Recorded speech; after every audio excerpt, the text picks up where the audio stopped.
Hi everyone, it's Jolie and thanks for joining me today. I'm going to show you how to make this greeting card that I created using my Watercolor Hearts downloadable. You can get it for free by following the link in the description below. I started out by cutting out all of the hearts and now I'm experimenting with the composition. I'm placing it on top of a piece of watercolor card that I cut out just a bit smaller than the card I'm going to be attaching this to later. The card is 5 by 7 inches, so I cut the watercolor card to 4.75 by 6.75 inches. And I'm just experimenting with the composition and adding a sentiment strip, which is a bit of scripture that I typed out in a font that I like and then cut out and edged it in some gold ink. And now that I have decided on my composition, I'm just setting aside all of the hearts there and going to work on the background. I decided that I wanted stripes, but I didn't want them to be too perfect. So I'm using a piece of paper. That's just a lightweight paper that I have lots and lots of, and it's easy to tear. And I'm tearing strips down. I'm trying to keep them about the same width, but obviously they're very organic and rough, and that's exactly what I'm going for. And I'm going to tear a lot more than I need, and I can always use the extra pieces for another card or even as collage elements for texture on a mixed media piece. So what I want to make sure is that although I want it to be imperfect, that they're still similar in width. And what I'm doing now is experimenting with where I'm going to start the strips. I've decided that I want color to be at both edges. So what I'm doing is placing the strips just a little bit away from the edge to start.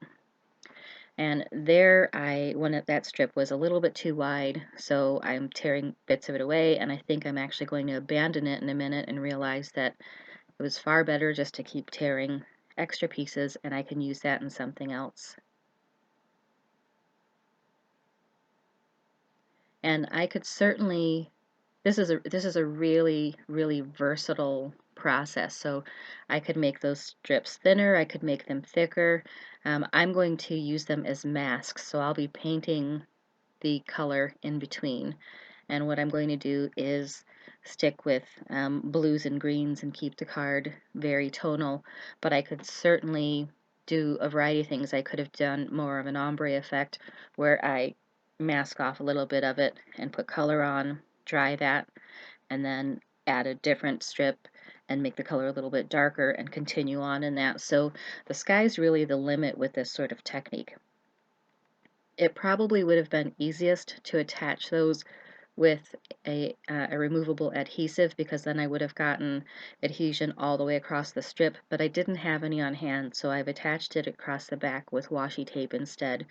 And that's a low tack tape, so when I pull it off it's not going to damage my card at all. And I'm planning this out by starting with the edges. That way I'm going to be using 5 stripes.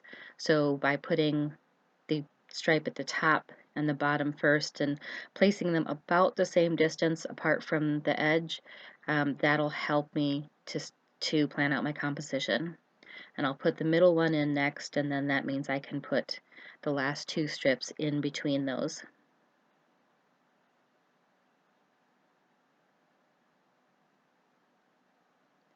And again, any of that excess there, obviously it's just a cheap piece of paper, but I don't like a lot of waste, so that makes fantastic collage material, and I can use it for a number of different things. So I'll probably use those on a project right away, maybe even another card.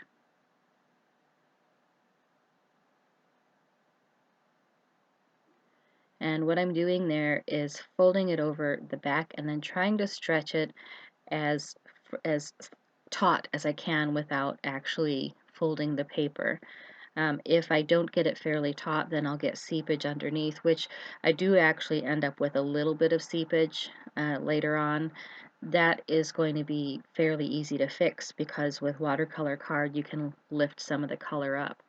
So it's not a big deal that I do get some seepage, especially since this is a really forgiving project and it's meant to look imperfect. That's part of the beauty of it.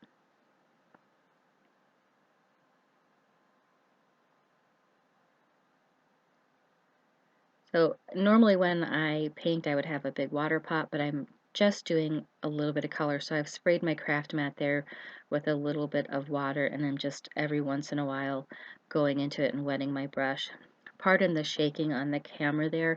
The leg on my painting table has come loose and I just can't get it tightened up again. It's not really noticeable to me when I'm painting, but it's definitely noticeable I see on the camera. You'll see that shake happen every once in a while as I'm working away. And I am adding mostly blue. I want this to read mostly blue, but with hints of the green as well. So I'll add that every once in a while. And I want a really soft, washy sort of mottled effect. So I'll put color on and then I'll dab some off and put it on and dab it off, and that I'll continue that as part of my process while I'm working away. And I'm trying to hold down the strips a bit so that paint doesn't seep through too much. But as the edges get wet, it does kind of hold down on its own a bit. And the brush I'm using is a water brush. It actually has water inside of it, so I didn't necessarily need that little bit of water there, but I didn't really want to risk squeezing out too much water, so I decided not to use it as I normally would. In a water brush, you fill up there's a reservoir, and then to get water out of it, you just give it a little bit of squeeze and some water comes to the tip, but it can sometimes cause dripping.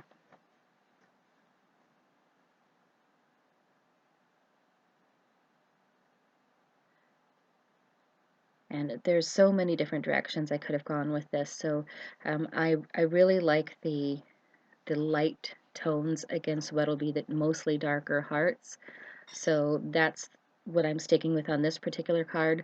But I could have gone for contrast and done maybe magenta or orange or yellow, or something that was going to make the blue and the green stand out really strongly against the card.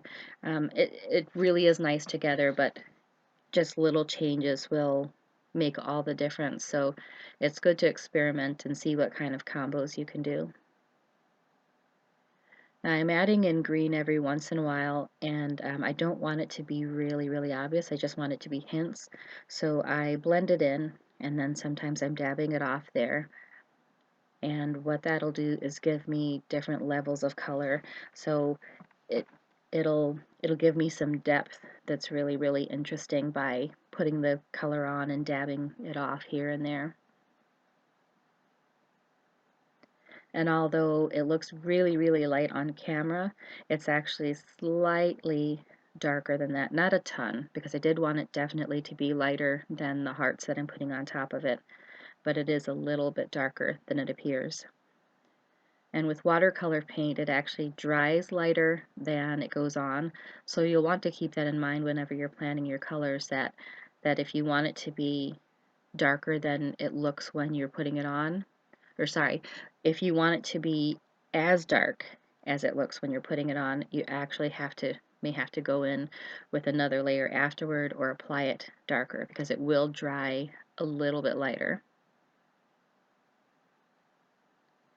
And what I'm doing there now is just kind of touching up right up to the edges, which in hindsight I probably shouldn't have done, because that's probably where the seepage happened, but it's going to be really easy to fix. So I've just used my heat tool to dry it, and now even though the seepage doesn't show up on camera, wherever I'm touching the brush there's actually paint. So I used a clean brush and a little bit of water, and I'm just kind of putting it on just rubbing back and forth, and then lifting it up with a piece of paper towel.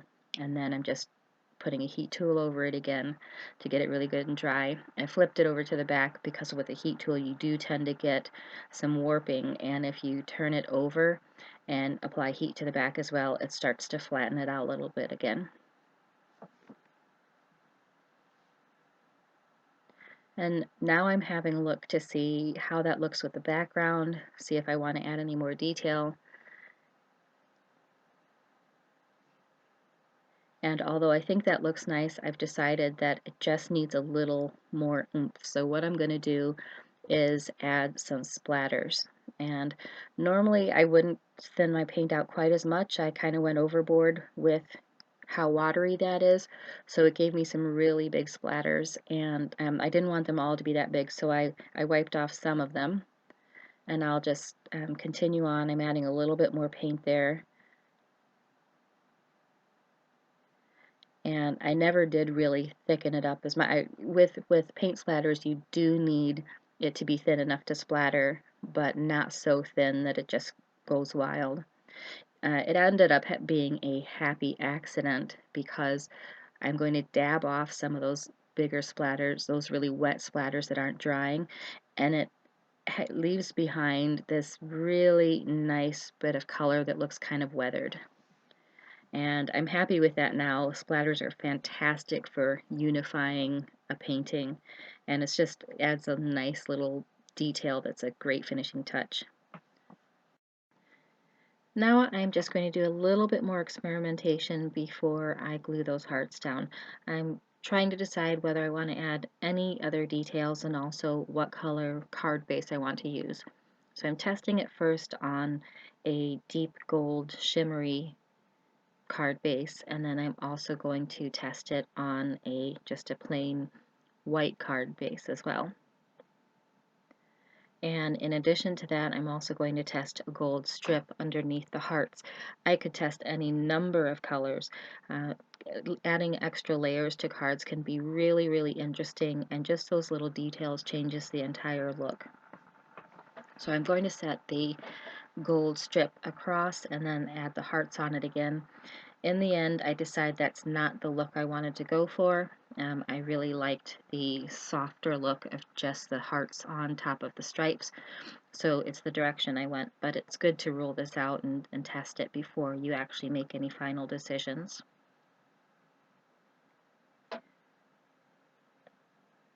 So I've decided that's the design I want to go with, and I'm going to use just a regular old glue stick to glue it down.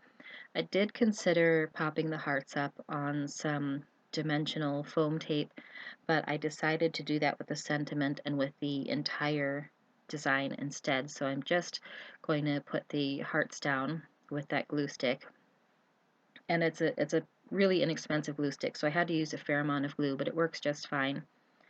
And when you are using glue stick, it's always a good idea, if you can, to not have to move things around too much. I did end up moving that heart down a little bit, the blue one, and I did get a little bit of smudging below it from the glue residue, which I was able to remove fairly easily, but it's best to avoid that if you can. And then obviously you want to make sure and get your edges stuck down as well as you can. And I'm just wiping off the excess glue from the edges so that it doesn't seep out, and also making sure to wipe down my craft mat there every once in a while so I'm not getting the glue on the front of the hearts.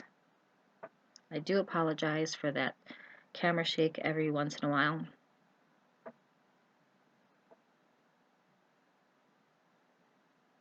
And now after I put that last heart on there, then I'm going to add some dimensional foam tape to the back of the sentiment. And that stuff is really, really sticky. It works great for adding height, but it can be a bit fiddly to work with. And after working with it on this, I remembered why I don't use it that often. So I'm just trimming it to size and then putting it on the back of that strip there. And I'm just using a few pieces to fit. It doesn't have to be across the entire back, as a matter of fact. I avoid the very edges because I don't want it to stick out so that you can see it.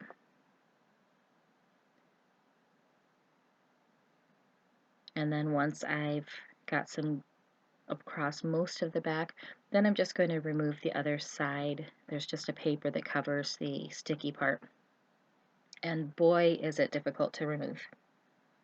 But I get there eventually, and then I'm going to place that across the middle there.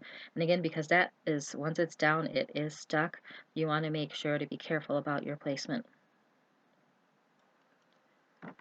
For attaching the piece of card to the card base, I'm using craft foam. That is the kind that you would get in, say, a kid's craft section. And it doesn't have any adhesive on it, so I'm attaching double-sided tape to both sides. I could have cut a piece that was the entire size of the piece of card, but it's not really necessary to cover the whole thing. You just need to make sure that you've got some at the corners and then a bit in the middle so that it pops up. In hindsight, it probably would have been easier just to cut a piece the entire backside because I really fought with that double-sided tape. It just did not want to come off. But in the end, it ended up working just fine.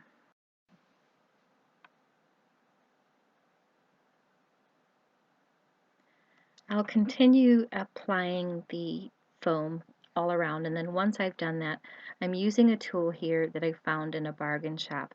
It came as part of a nail kit. I think it was for cuticles. I have no idea how you're supposed to use it, but I use it for things like this, for removing backing tape, or I use it for creasing card, or even doing some embossing and things. So it's a good idea really to look for alternative tools and think creatively about how you can use things that you just get in like a regular bargain shop. And just before I attach that, I flipped the card up to make sure it was the right way around, because once that is stuck, it's stuck. And that is the card done. I hope you enjoyed that and that you will give it a try yourself. You can get you can follow the link in the description below to get your own copy of this downloadable. And then I hope you'll share your creations on my social media. You can find me at JolieArt on Facebook and Instagram, and then just use hashtag #IHeartJolieArt so that I can find your work. Have a great day, everyone.